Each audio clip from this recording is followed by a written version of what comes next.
Hey, evening guys. Welcome to my spot tonight here on Facebook. Graham Techno Wizard coming to you live on a Monday. How was your day back at work, guys? A lot of guys started work today. Well, okay, I went back a week ago or so, but yeah, we're back to the kind of nitty gritty and getting our shit together. It's been as hot as hell here in Durban today. Looks like we're in for a bit of storm. If you look behind me, the sky is pretty much overcast. It's been really, really hot here in Durban. Not a breath of wind.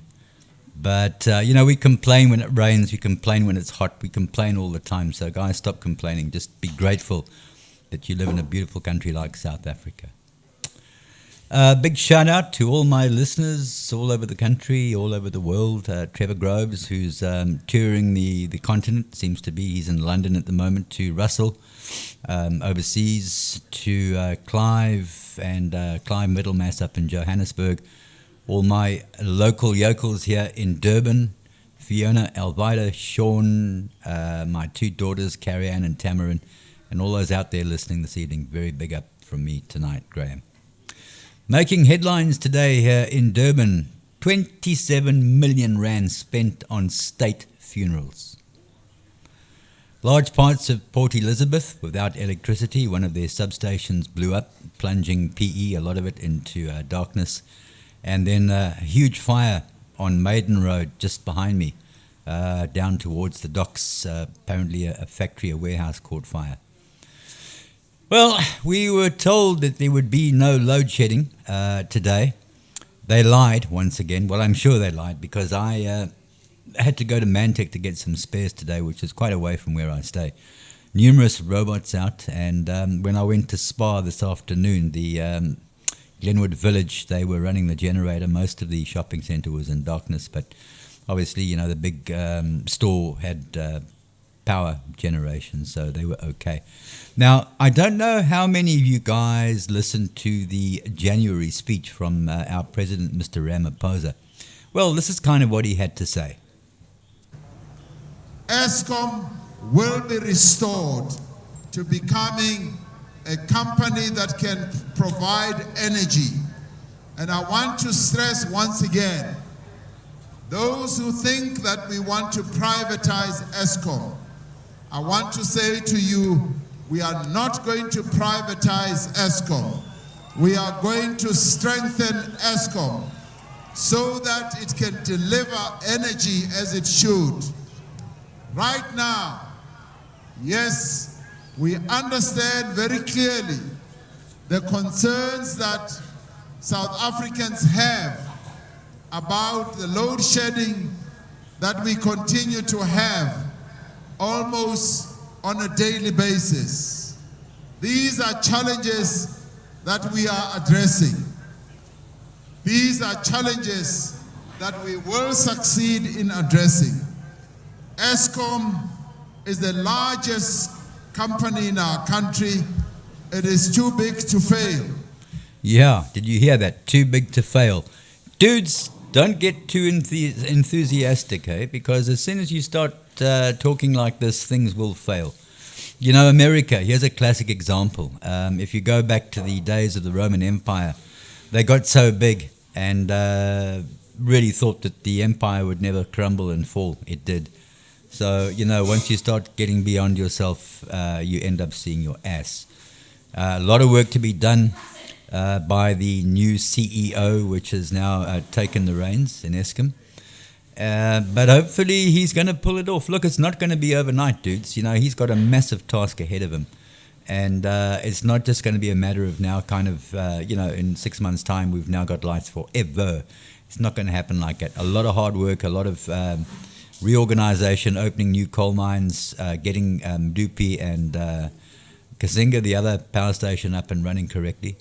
We're in for another 3 or 4 years of absolute hell here in this country as far as Eskom is concerned and with the load shedding situation. She said earlier that I popped in to go and get some stuff from the store today, and they were running a generator. And in that same store, I have a mate. It's the village cobbler. His name's Wayne. And on my way through, he said, "Hey, Graham, I need to talk to you." I said, "Well, what?" He said, "I've got an inverter." Big smile on his face. I said, "All right, let me go and do my shopping, and on the way out, I'll come and have a look-see." Anyway, I popped off, did my shopping, got back to Wayne, village cobbler. and he showed me this huge inverter. Well, when I say huge, the one that is posted on my blog, it's possibly a little longer than that, about the same height. And on the top of it is written 5,000 watts. I thought to myself, yeah, Wayne, dude, if this is 100, if it's 1,300 watts, I'll be surprised. 12-volt system. He's got himself a decent 200 ampere hour battery, which is one good thing. And then he said, well, I can't really run it for you because the battery's flat. And I said, okay, well, what are you charging it with? Now, this inverter that he's bought doesn't have a built-in charger like the one that's on my blog that I showed you a couple of days ago. It needs an external charger. And he'd gone out and bought himself this little battery charger, which is possibly, enough to charge a small battery, probably a 35, 40 ampere hour battery over a long period of time. And I said to Wayne, that little charger, you're going to burn it out, dude, because it's only going to charge at 10 amp or so, and you've got a 200 ampere hour battery. Now, you've got to look at it realistically, because if you're going to be drawing, he said to me he's running the whole store on this. Now, he cuts keys and he's got fancy equipment there, and he's got lighting and fluorescent lighting and whatnot.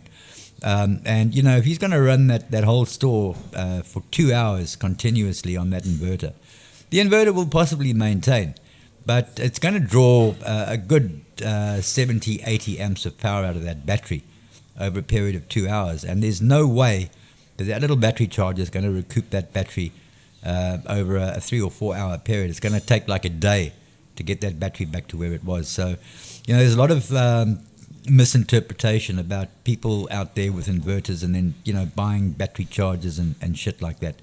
And this is why I said, you need to get onto my Facebook page. You need to send me a friend's request. I will accept, and then you can watch my shows in the evening. One good thing is Alex is coming around tomorrow, and we're going to now start streaming on YouTube as well as on Facebook that I'm doing right now. And also looking at starting an internet radio station as well. I've just spoken to Chris. So a lot of things going to be happening for me in the next 6 months or so. Hope to do the Splashy Fen concert and stream it live on our brand new FM radio, which is I'm really looking forward to that, dude. But there's a lot of people out there who are now kind of going out and buying whatever they can to keep the lights on, and a lot of people making some fatal errors, and they're going to see their asses. They're going to be wasting money basically. So pass my Facebook page on to other people. Let them watch as well. Just send me a friend's request, and within a couple of days I'll be doing this on YouTube as well, which is great. My digital meters all arrived today. I actually went and picked them up from Mantech. Now I'm able, with all these fancy digital meters that I bought, be able to monitor accurately the consumption of a battery, monitor the battery voltage, monitor the battery current as it goes into the inverter and runs the inverter, be able to monitor the AC output of the inverter under load, and also monitor the frequency. And I was actually pleasantly surprised today, because this inverter that I've got here that I've been putting through its test, I put the frequency counter across the output, and it was spot on 50 hertz, and I thought, shit, that's not bad. For a modified sine wave inverter, that's not bad at all. I checked out my big inverter, because I'm off the grid, as you know, and running a pure sine wave inverter, setting it spot on 50 hertz. So what I'm able to do now, if guys have any questions as far as pertaining to their inverter they've just gone out and bought, we can put it through its tests. We can load test it. We can check the frequency. We can check the kind of current that it's drawing from a single battery, if it's a 12-volt battery or if it's 24 volts or 48 volts. Put it through its kind of tests and see how it performs under duress, and then give you an honest answer 15 minutes later and say, okay, good inverter, bad inverter, or a piece of shit, throw it away and go and buy another one. So that's, I'm really happy I got all my equipment arrived today. I must just knock it all up, put it onto a test board, and then I'll be able to, help a lot more people simply by just hooking up their inverter up to the test equipment and seeing how it performs. Guys, I had a friend of mine around today, Fred Rogers. He's up towards Hillcrest, And I've just about a week ago gone and bought some herbs from the tropical nursery, and they're still in the original potting boxes I bought them in, and they're kind of taking a little bit of strain now. And I'd phoned Fred a couple of days ago. Now he's got this product on the market. It's called Organi Grow. Looks like this. I'll hold it up to the camera so you can see. Okay. Now this is a brand new product on the market, and he was raving about this. He said to me, dudes, you know, you mix this in with your soil and you plant, and he said these things will grow like they're growing on steroids. And it says here, plant's autoimmune system shifts into higher gear to defend against parasite attack. Now, there's a lot of stuff that you grow that kind of get lumpy leaves and get a fungus on them and stuff. That's due to parasites and disease and stuff. And apparently this bag that I have here now is enough to do the front garden and also the grow beds on the side of the house. And I'm going to give it a bash. I'm going to give it dig it into the ground tomorrow, start planting tomorrow, and I will then give you a kind of weekly assessment of you know, if the plants are now thriving, or if I'm kind of, you know, back to where I was with the regular compost. I'm going to give you the website here. It's www.organi-grow.co.za. Hold it up to the camera so you can have a look and maybe write it down. The guy's name is Fred Rogers. I will give his phone number out tomorrow. And basically, this is the front of the flyer. It looks like that. Okay. So, yeah, I'm very amped to try this out and see how the garden thrives or doesn't thrive. But, you know, Fred is always a man of his word, always delivers the goods. He runs a company called Crickets for Africa. He's a guy who supplies a lot of people out there in this country with crickets for their these exotic lizards, and you know, they need a special diet and that. And he breeds cockroaches as well. Dude, you want some cockroaches? Come to my place 11 o'clock at night and look in my kitchen. They're kind of these flying ones, they fly in. So I can also sell cockroaches as well. The other thing that Fred does too is he also has seen a good niche in the market, and he does these crunchy mapani worms and crickets and stuff, which are delicious to eat, dudes. You know, as long as you're not squeamish. I mean, I said, Fred, you know, I'd really like to bring some of these things down. Bring me a sample. And he brought some of these crickets down. You know, you get the ones which are peri-peri, you get the ones which are dipped in chocolate.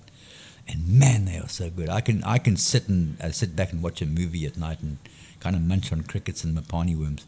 They're full of vitamins, very, very good for you. You guys might be saying, ew, like my daughters, ew, Dad. No ways. But once you've tried a couple of these fellas, you know, if you're squeamish, just blindfold yourself, but then you can't watch the movie, can you? Try them, dudes. They're really, really nice. When I get some, I will kind of hold them up to the camera and then pop a few in my mouth, and then you can decide from thereafter. I've given you the web address, www.organi-grow.co.za. So check it out if you want to find out more about this. Get hold of me. Just, you know what to do on Facebook. And we'll take it from there. Guys, it's a beautiful evening here in Durban. I'm going to go and feed me dogs now, and then get to doing some food for myself. So it's been great doing this as always. And I'm going to leave you with a very, very inspirational speech sent to me by Simon from Pan-African Pyrotechnics. Take a listen to this, guys. There was a former Undersecretary of Defense who was invited to give a speech at a large conference, about 1,000 people. And he was standing on the stage with his cup of coffee and a styrofoam cup, giving his prepared remarks with his PowerPoint behind him. And he took a sip of his coffee and he smiled and he looked down at the coffee. And then he went off script. And he said, you know, last year I spoke at this exact same conference. Last year I was still the undersecretary. And when I spoke here last year, they flew me here business class. And when I arrived at the airport, there was somebody waiting for me to take me to my hotel. And they took me to my hotel and they had already checked me in and they just took me up to my room. And the next morning I came downstairs and there was someone waiting in the lobby to greet me, and they drove me to this here same venue. They took me through the back entrance and took me into the green room and handed me a cup of coffee in a beautiful ceramic cup. He says, I'm no longer the undersecretary. I flew here coach. I took a taxi to my hotel and I checked myself in. When I came down the lobby this morning, I took another taxi to this venue. I came in the front door and found my way backstage, and when I asked someone, do you have any coffee? He pointed to the coffee machine in the corner, and I poured myself a cup of coffee into this here styrofoam cup. He says the lesson is, the ceramic cup was never meant for me. It was meant for the position I held. I deserve a styrofoam cup. Remember this. As you gain fame, as you gain fortune, as you gain position and seniority, people will treat you better. They will hold doors open for you. They will get you a cup of tea and coffee without you even asking. They will call you sir and ma'am, and they will give you stuff. None of that stuff is meant for you. That stuff is meant for the position you hold. It is meant for the level that you have achieved of leader or success or whatever you want to call it. But you will always deserve a styrofoam cup. Remember that. Remember that lesson of humility and gratitude. You can accept all the free stuff. You can accept all the perks. Absolutely, you can enjoy them. But just be grateful for them and know that they're not for you. I remember getting off the Acela.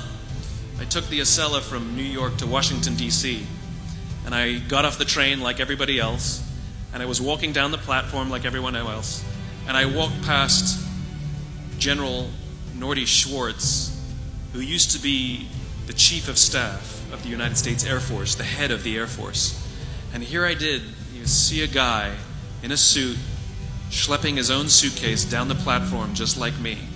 And just a couple months ago, he was flying on private jets and he had an entourage and other people carried his luggage. But he no longer held the position. And so now he got to drag his own suitcase. And never did it sort of remind me more that none of us deserve the perks that we get. We all deserve a styrofoam cup. And on that awe-inspiring note, I bid you good night. Catch you tomorrow.